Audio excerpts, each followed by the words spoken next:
दैनिक Bible पठन दिन 71। पुराना नियम लेविटिकस चैप्टर 25, लेविटिकस चैप्टर 26:1-13। यहोवा ने मूसा से सीनै पर्वत पर कहा। यहोवा ने कहा, इस्राएल के लोगों से कहो, तुम लोग उस भूमि पर जाओगे जिसे मैं तुमको दे रहा हूँ। उस समय तुम्हें भूमि को आराम का विशेष समय देना चाहिए। ये यहोवा को सम्मान देने के लिए धरती के आराम का विशेष समय होगा। तुम 6 वर्ष तक अपने खेतों में बीज बोओगे। तुम अपने अंगूर के बागों में 6 वर्ष तक कटाई करोगे और उसके फल लाओगे। किंतु 7वें वर्ष तुम उस भूमि को आराम करने दोगे। ये यहोवा को सम्मान देने के लिए आराम का विशेष समय होगा।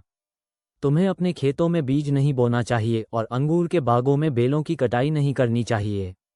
तुम्हें उन फसलों की कटाई नहीं करनी चाहिए जो फसल काटने के बाद अपने आप उगती है।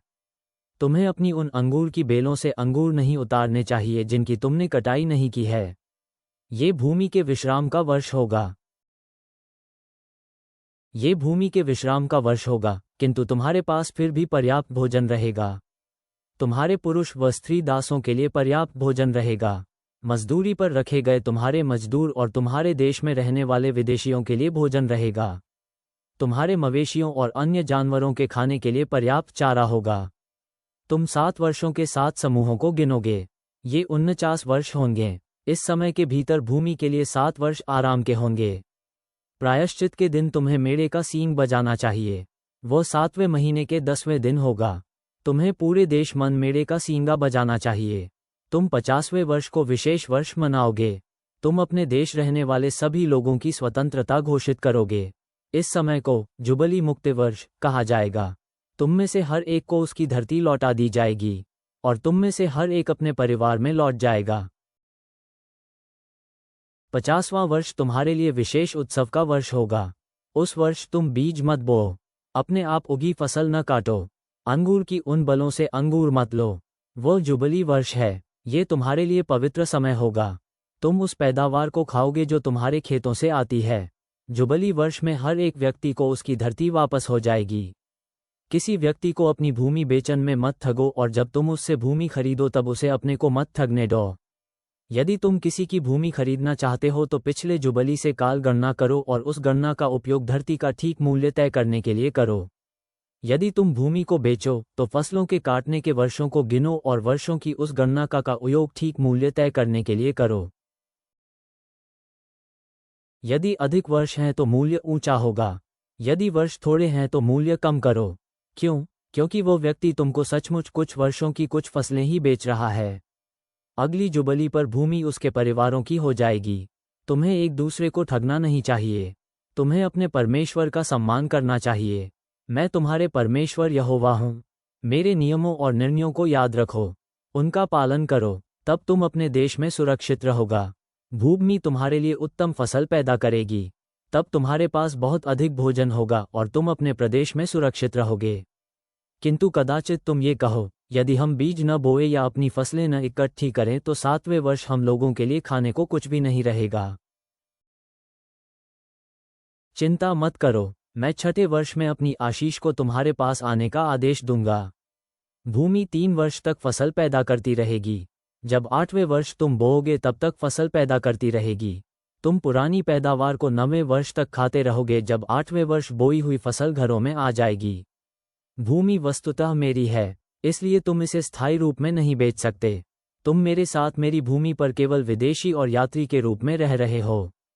कोई व्यक्ति अपनी भूमि बेच सकता है, किंतु उसका परिवार सदैव अपनी भूमि वापस पाएगा। कोई व्यक्ति तुम्हारे देश में बहुत गरीब हो सकता है। वह इतना गरीब हो सकता कि उसे अपनी संपत्ति बेचनी पड़े। ऐसी हालत में उसके नज़दीकी रिश्तेदारों को आगे आना चाहिए और अपने रिश्तेदार के लिए वह संपत्ति वापस खरीदनी चाहिए। किसी व्यक्ति का कोई ऐसा नज़दीकी रिश्तेदार नहीं भी हो सकता है जो उसके लिए संपत्ति वापस खरीदे। किंतु हो सकता है वह स्वयं भूमि को वापस खरीदने के लिए पर्याप्त धन पाले। तो उसे जब से भूमि बिकी थी तब से वर्षों को गिनना चाहिए। उसे उस गणना का उपयोग भूमि का मूल्य निश्चित करने के लिए करना चाहिए। तब उसे भूमि को वापस खरीदना चाहिए। तब भूमि फिर उसकी हो जाएगी। किंतु यदि वह व्यक्ति अपने लिए भूमि को वापस खरीदने के लिए पर्याप्त धन नहीं जुटा पाता तो जो कुछ उसने बेचा है वह सब व्यक्ति के हाथ में जिसने उसे खरीदा है, जुबली पर्व के आने के हाथ में जिसने उसे खरीदा है, जुबली पर्व के आने तक रहेगा। तब उस विशेष उत्सव के समय भूमि प्रथम भूस्वामी के परिवार की हो जाएगी। इस प्रकार संपत्ति पुनः मूल अधिकारी परिवार की हो जाएगी। यदि कोई व्यक्ति नगर परकोटे के भीतर अपना घर बेचता है तो घर के बेचे जाने के बाद 1 वर्ष तक उसे वापस लेने का अधिकार होगा। घर को वापस लेने का उसका अधिकार 1 वर्ष तक रहेगा।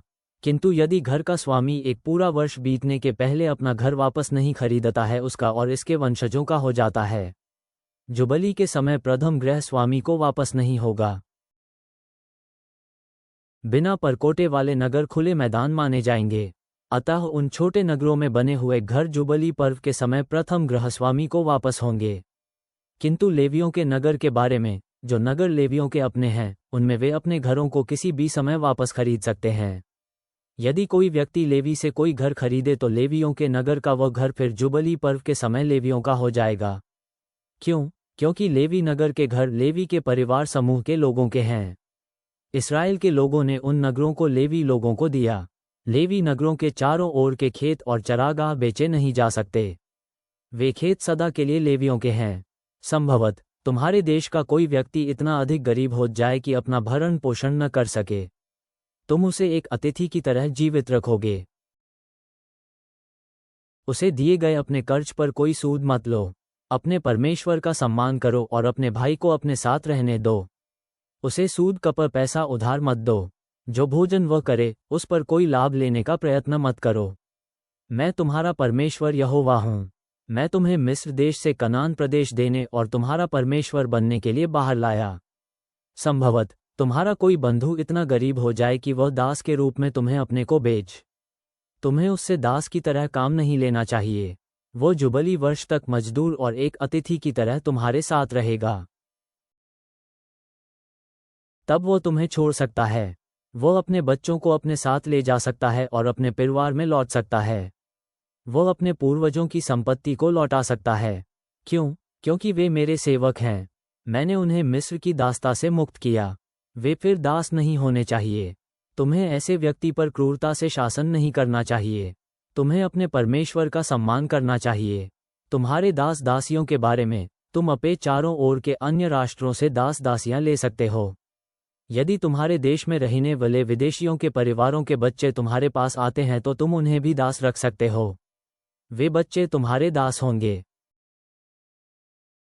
तुम इन विदेशी दासों को अपने बच्चों को भी दे सकते हो जो तुम्हारे मरने के बाद तुम्हारे बच्चों के होंगे। वे सदा के लिए तुम्हारे दास रहेंगे। तुम इन विदेशियों को दास बना सकते हो, किंतु तुम्हें अपने भाइयों इस्राएल के लोगों पर क्रूरता से शासन नहीं करना चाहिए। संभव है कि कोई विदेशी यात्री या अतिथि तुम्हारे बीच धनी हो जाए। संभव है कि तुम्हारे देश का कोई व्यक्ति इतना गरीब हो जाए कि वह अपने को तुम्हारे बीच रहने वाले किसी विदेशी परिवार के सदस्य को दास के रूप में बेचे। वो व्यक्ति वापस खरीदे जाने और स्वतंत्र होने का अधिकारी होगा। उसके भाइयों में से कोई भी उसे वापस खरीद सकता है, अथवा उसके चाचा, मामा व चचेरे, ममेरे भाई उसे वापस खरीद सकते हैं, या उसके नज़दीकी रिश्तेदारों में से उसे कोई खरीद सकता है, अथवा यदि व्यक्ति पर्याप्त धन पाता है तो स्वयं धन देकर वह फिर मुक्त हो सकता है। तुम उसका मूल्य कैसे निश्चित करोगे? विदेशी के पास जब से उसने अपने को बचा है तब से अगली जुबली तक के वर्षों को तुम गिनोगे। उस गणना का उपयोग मूल्य निश्चित करने में करो। क्यों? क्योंकि वस्तुतः उस व्यक्ति ने कुछ वर्षों के लिए उसे मजदूरी पर रखा। अपने मूर्तियां मत बनाओ। मूर्तियां या यादगार के पत्थर स्थापित मत करो।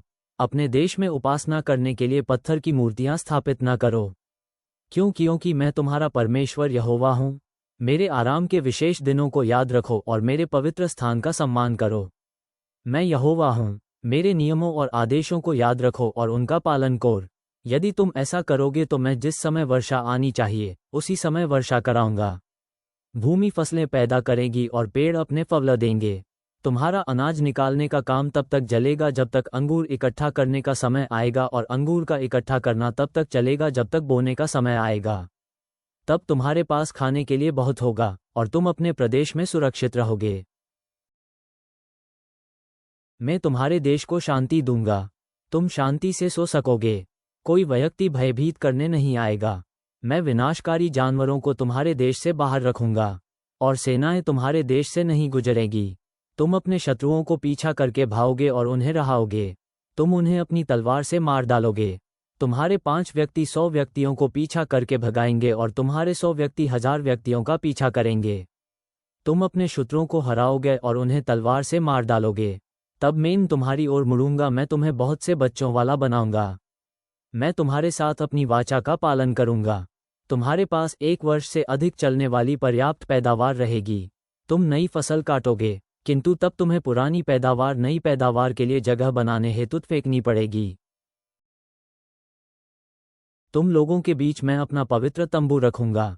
मैं तुम लोगों से अलग नहीं होऊंगा। मैं तुम्हारे साथ चलूंगा और तुम्हारा परमेश्वर यहोवा हूं। तुम मिस्र में दास थे, किंतु मैं तुम्हें मिस्र से बाहर लाया। तुम लोग दास के रूप में भारी बोझ ढोने से झुके हुए थे, किंतु मैंने तुम्हारे कंधों के जुए को तोड़ फेंका। मैंने तुम्हें पुनः गर्व से चलने वाला बनाया। नया नियम, मार्क चैप्टर 16:1 से 20।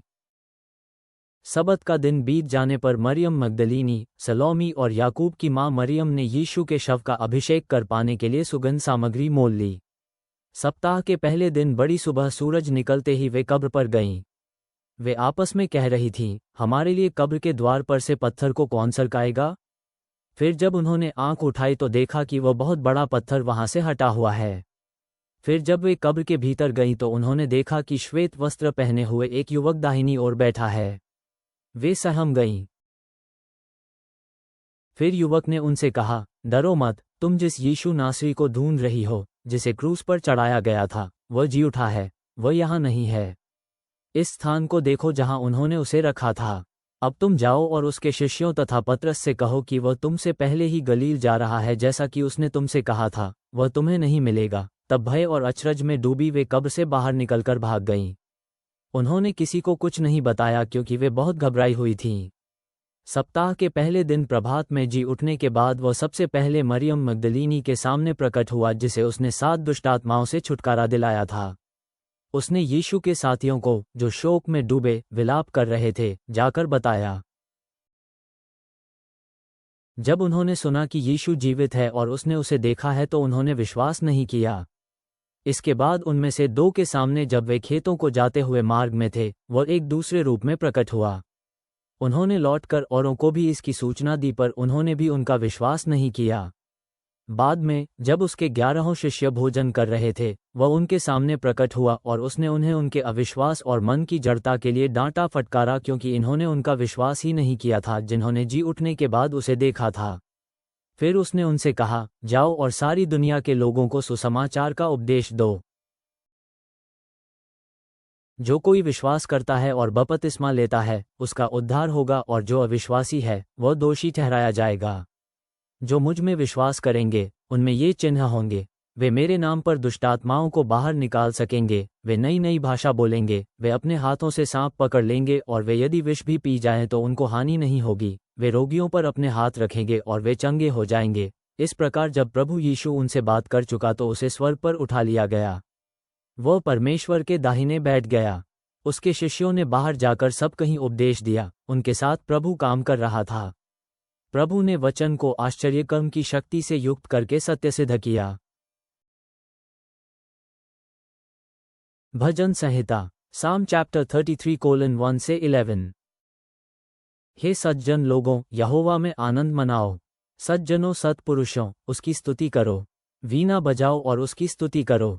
यहोवा के लिए 10 तार वाले सामग्री बजाओ। अब उसके लिए नया गीत गाओ। खुशी की धुन सुंदरता से बजाओ। परमेश्वर का वचन सत्य है। जो भी वो करता है उसका तुम भरोसा कर सकते हो।